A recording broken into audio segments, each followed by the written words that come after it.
민섭이 낳으려고 애쓰지 말라고. 그러면 온 집안이 망가지니까 그냥 자네들 삶을 살게. 자폐아는 낳을 수 없다. 마치 강아지가 주워 먹는 것처럼 먹고 있는 거예요. 민섭이보다 하루만이라도 늦게 죽을 수 있으면 지금 정말 하나님의 기적이라고 밖에 설명할 수가 없는 그런 일이 저희 가족에게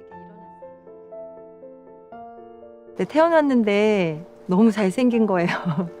그래서 사랑스럽고 예뻤는데 의사 선생님께서 검사를 다 하고 자폐성 발달장애 2급 판정을 내려주셨어요. 솔직하게 얘기해 주신다고 하시면서 민섭이 낳으려고 애쓰지 말라고. 그러면 온 집안이 망가지니까 그냥 자네들 삶을 살게. 정말 제 앞에 깜깜한 절벽이 있는 것 같더라고요. 아무리 해도 자폐아는 낳을 수 없다. 그 아이들이 새우깡을 놀이터 모래바닥에 뿌리는 거예요. 근데 민섭이 아무것도 모르고 마치 강아지가 뭘 주워 먹는 것처럼 먹고 있는 거예요. 그 중에 한 녀석은 새우깡을 발로 밟고 하늘이 무너지는 것 같더라고요. 민섭이 손을 잡고 돌아오는데 이제 하염없이 눈물이 나는 거예요. 하늘을 보면서 우리가 민섭이보다 하루만이라도 늦게 죽을 수 있으면, 또는 민섭이가 우리보다 하루라도 먼저 죽어야지 하지 않을까. 그게 소망이었어요. 하나님이 나를 찾고 계시구나. 박옥수 목사님께서 대전도 집회를 하는 때가 있었어요. 남편이 말씀이 끝나고 박 목사님과 마주 보면서 얘기를 하고 있는 거예요. 그 이후로 남편의 삶이 너무 많이 달라졌어요. 술도 안 먹게 되고. 그때 박 목사님께 이제 저희 부부가 목사님 민섭이를 데리고 박 목사님께 갔었어요. 목사님께서 처음 보시자마자 민섭이 너무 좋네, 너무 사랑스럽다고 하시면서, 목사님 민섭이가 자폐성 발달장애 2급이고요. 말도 못하고요. 정말 동물같이 살아가고 있어요. 목사님께서 이 병은 죽을 병이 아니요 하나님의 영광을 위한 병이라. 민섭이 정상이야, 그러시는 거예요.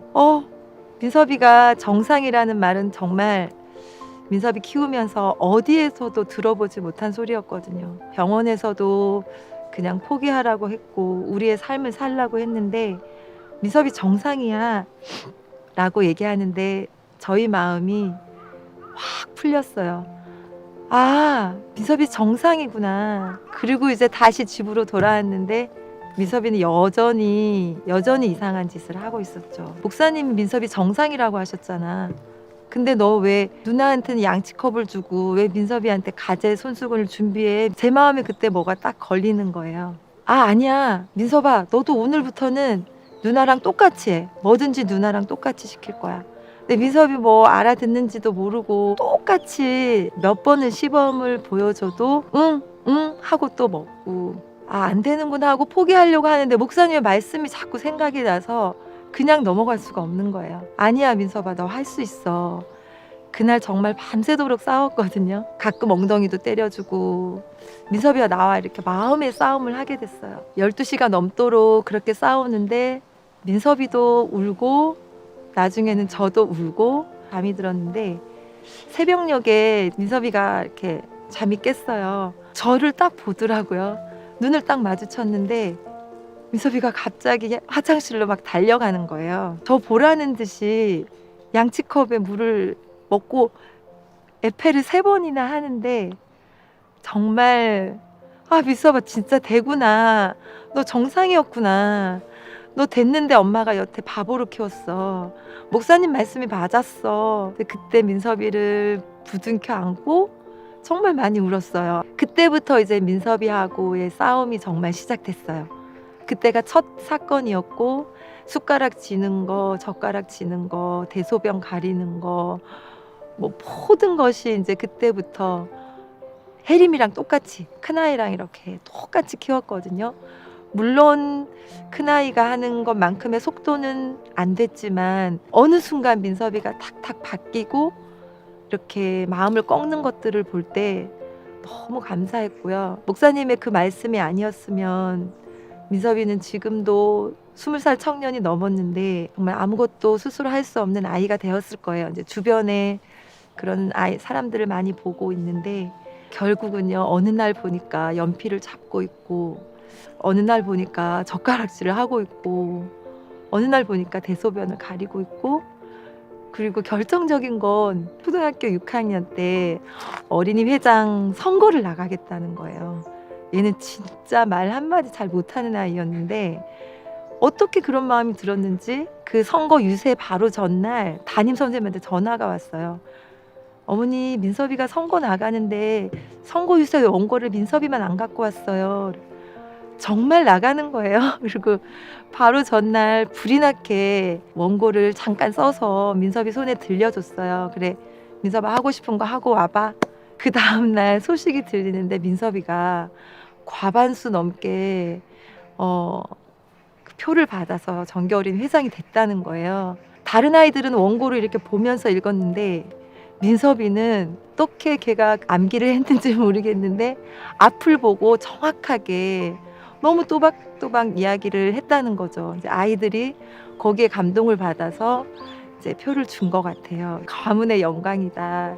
그러면서 정교 어린이 회장도 하고, 사실 지능이 IQ 50이었거든요. 지능이 안 되면 운동신경도 안 되거든요. 그래서 달리기를 해도 키는 큰데 늘 50m 이상씩 차이가 나고, 댄스나 무용을 시켜도 동작이 안 나왔었거든요. 그러니까 어느 날 이제 남편이 수영을 이제 학교에서 지도하면서 저희 민섭이를 이렇게 수영장에 데리고 가게 됐어요. 근데 민섭이가 물을 너무 무서워하거든요. 며칠 지났는데 민섭이가 물을 좋아하게 되고 학교 수영부에 들어가게 됐어요. 수영으로 지금 메달을 셀 수 없이 땄어요. 펼쳐놓으면 박 한가득이 될 정도로 수영 각종 동은 금메달을 다 따고 수영 선수로 초등학교 때 공부도 하고 친구들이랑 치고받고 싸우기도 하고 했지만 정말 자기 주변을 잘 챙기는 거예요. 뭐 하나 잊어버리는 거 없이. 민섭이도 고맙고 박 목사님께는 물론 너무 고맙고, 입영 통지서가 와서 민섭이를 다시 검사를 해야 됐었어요. 사실은 저희가 민섭이가 이제 정상으로 되었겠다고 생각을 하고 갔어요. IQ 80이 정상이라고 하더라고요. 근데 IQ 78이 나왔어요. 일반 전형으로 대학교의 영어과에 합격을 했던 상태였거든요. 진료했던 교수님한테 상황을 말씀드렸더니 어떻게 그런 일이 가능하냐고, 고등학교 수학을 이 IQ 78로 어떻게 한지 기적이라고. 그래서 대학 가서도 과에서 상위권에 들고 있거든요. 정말 하나님의 기적이라고 밖에 설명할 수가 없는 그런 일이 저희 가족에게 일어났어요. 고등학교 3학년 때 영어 말하기 대회를 나갔었거든요. 그때 민섭이가 이제 원고를 썼는데 자기는 어렸을 때 그냥 아무 데서나 자기가 하고 싶은 대로 할 수 있었는데 어느 날부터 엄마 아빠가 자기에게 싸움을 걸어왔는데 엄마 아빠가 너무 미웠다는 거예요. 나중에 왜 엄마가 그렇게 나를 키울 수밖에 없었는지 알게 됐다고 얘기를 하더라고요. 엄마가 어렸을 때부터 너에게 정상이야 정상이야 라는 말을 수만 번을 한 것 같은데 목사님이 말씀해 주셔서 민섭아, 너가 이렇게 클 수 있었던 거야. 지금 너무 행복하게 저희 가족이 생활하고 있습니다.